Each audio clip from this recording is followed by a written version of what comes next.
சமீபத்தில் விசிகோட தலைவர் அண்ணன் திருமாவளவன் அவர்களை பூர்ண மதுவிலக்கு அப்படிங்கிற ஒரு காரணத்தை முன்வைத்து ஒரு அறிக்கை வெளியிட்டு தமிழகத்துல மிகப்பெரிய அளவில் ஒரு பரபரப்பை ஏற்படுத்தின்னு சொல்லலாம். அது மட்டும் இல்லாம அந்த அறிக்கை வெளியிட்ட பிறகு அந்த அறிக்கைக்கு ஆதரவும் அப்புறம் எதிர்ப்பும் சம அளவில் இருந்துதான் சொல்லணும்.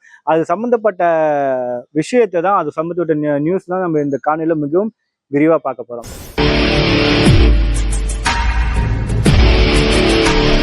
பல்லவதேசம் கார்த்திகேயன் யூடியூப் சேனல் நேயர்கள் அனைவருக்கும் வணக்கம். சமீபத்தில் பார்த்தீங்கன்னா ஒரு 3 நாட்களுக்கு முன்னாடி விசிகோட தலைவர் அண்ணன் திருமாவளவன் அவர்கள் ஒரு அறிக்கை ஒன்று வெளியிட்டிருந்தாரு. அந்த அறிக்கையில இது மாதிரி தமிழ்நாட்டில் இது மாதிரி மதுவுக்கு அடிமையாகி பல பேர் வறுமை கோட்டுக்கு கீழே இருக்காங்க, அதனால பல்வேறு பாதிப்புகள் ஏற்படுகிறது, உடனடியாக தமிழக அரசு பூர்ண மதுவிலக்கை உடனடியாக அமல்படுத்த வேண்டும் அப்படிங்கிற இதில் ஒரு அறிக்கை வெளியிட்டிருந்தாரு. இந்த அறிக்கைக்கு பல்வேறு நபர்கள் ஆதரவு கொடுத்திருந்தாங்க. அதுக்கப்புறம் மதுவிலக்குக்கு ஆதரவாக நாங்க மாநாடு ஒண்ணு நடத்த போறோம் அப்படிங்கிற ரீதியில திருமாவளவன் அவர்கள் இது மாதிரி அக்டோபர் 2 அன்னைக்கு மாநாடு நடத்த போறோம் அப்படிங்கிற மாதிரி அண்ணன் திருமாவளவன் ஒரு அறிவிப்பு ஒன்று வெளியிட்டு இருந்தாரு. அண்ணன் திருமாவளவன் அவர்களுடைய மாநாடை பற்றி மருத்துவர் ஐயா ராமதாஸ் அவர்கிட்ட கேள்வி எழுப்பும் போது இது மாதிரி அவர் மாநாடு மதுவிலக்குக்கு எதிராக மாநாடு நடத்துறது மிகப்பெரிய அளவுல ஒரு சந்தோஷம் தான், நாங்க வரவேற்கிறோம் அப்படிங்கிற மாதிரி ஒரு பதில் சொல்லியிருக்காரு. அதுக்கப்புறம் செய்தியாளர்கள் மருத்துவர் ஐயா ராமதாஸ் கிட்ட ஒரு கேள்வி ஒன்று கேட்கிறாங்க. ஒருவேளை மாநாட்டிற்கு திருமாவளவர்கள் அழைத்தால் நீங்கள் செல்வீர்களான்னு கேட்டதுக்கு உடனடியாக மருத்துவர் ஐயா ராமதாஸ் அவர்கள் முதலில் அழைக்கட்டும் பிறகு பார்த்துக் கொள்ளலாம் அப்படிங்கிற மீது ஒரு நாகரிகமான பதில் சொல்லிட்டு போயிருக்காரு. அதுக்கப்புறம் இதே கேள்வியே அண்ணன் திருமாவளவன் கிட்ட முன்வைக்கிறாங்க.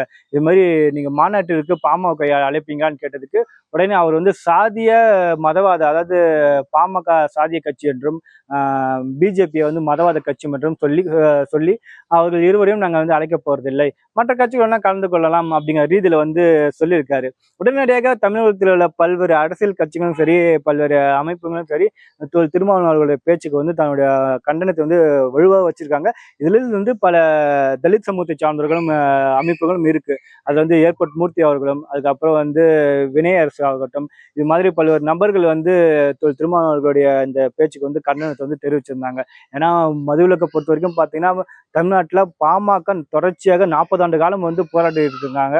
நீங்க பாமக இது மாதிரி ஒதுக்கி வைத்து இந்த மதுவிலக்கு மாநாடு நடத்துவதெல்லாம் சுத்த வேஸ்ட் தான், நீங்க அதுல நீங்க தோத்துட்டீங்க அப்படிங்கிற மீது தன்னுடைய விமர்சனத்தை பல்வேறு தலித் நபர்கள்லாம் வச்சிருந்தாங்க.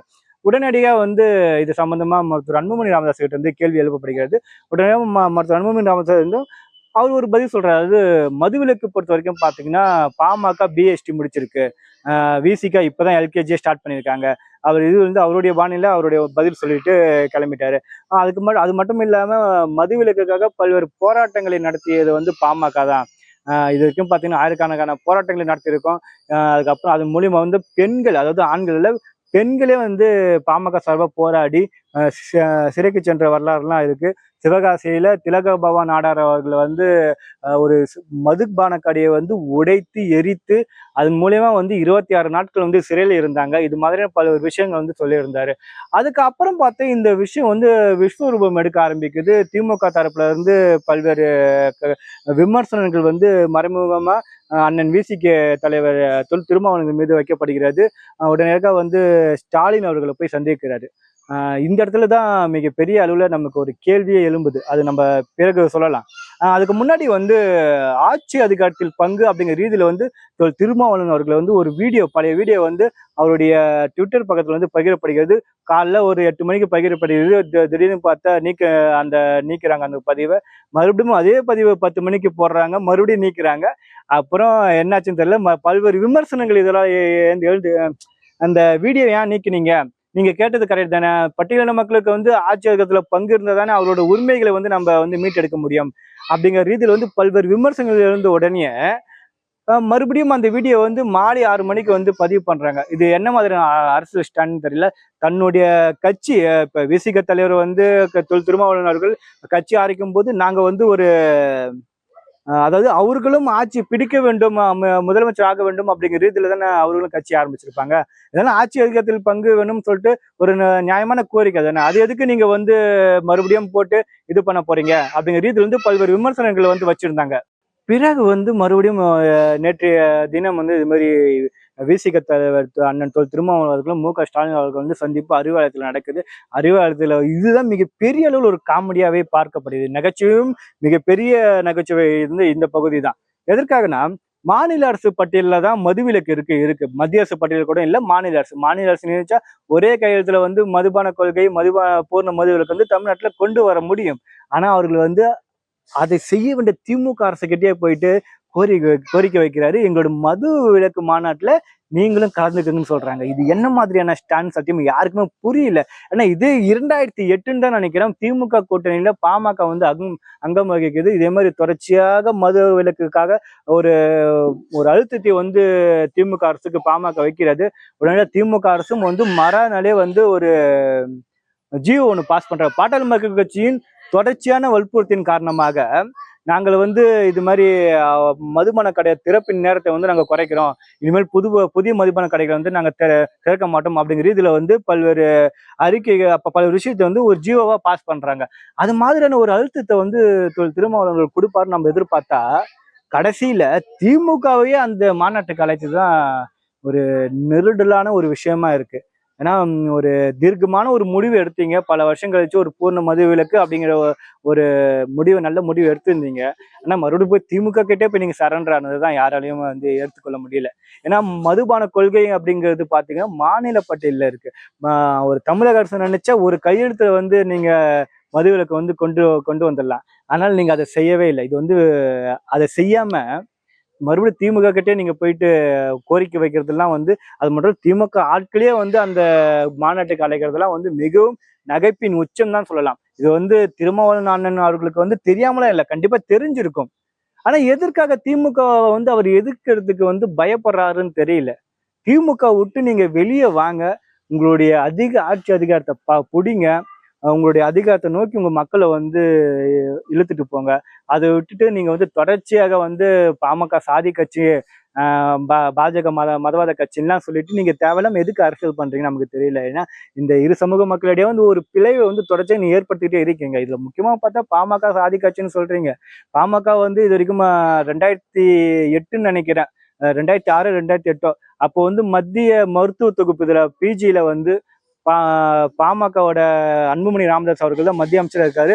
அவரு கையெழுத்து போட்டுதான் SC ST மாணவர்களுக்கு 22.5% இடஒதுக்கீடு வந்து கொடுக்கப்பட்டது. அது வரைக்கும் அதுக்கு முன்னாடி அந்த பதவியில வந்து ஒரு SC சமூகத்தை சார்ந்ததான் இருக்காங்க. ஆனா அவராலே அந்த சட்டத்தை கொண்டு வர முடியல. இங்க பலரை எதிர்த்து போராடி அந்த சட்டத்தை கொண்டு வந்தது யாருன்னு பாத்தீங்கன்னா மருத்துவர் அன்புமணி ராமதாஸ் அவர்கள் தான். போய் நெட்ல சர்ச் பண்ணி பாருங்க, பிஜி டாக்டர் 22.5% ஆல் இண்டியா கோட்டான்னு போட்டு பாருங்க.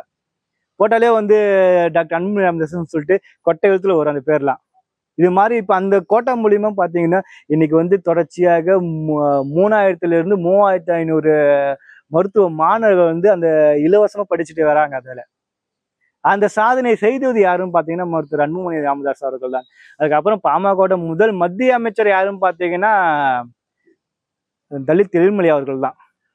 திமுக கூட 1998 வந்து பாமக ஒரு தலித் மத்திய அமைச்சர் ஆக்கிடுச்சு. அதுக்கு அப்புறம் தான் 1999 தான் ராசா அவர்களை வந்து மத்திய அமைச்சர் பண்ணது யாருன்னு பாத்தீங்கன்னா திமுக முன்னாடி யாருன்னு பாத்தீங்கன்னா பாமக தான்.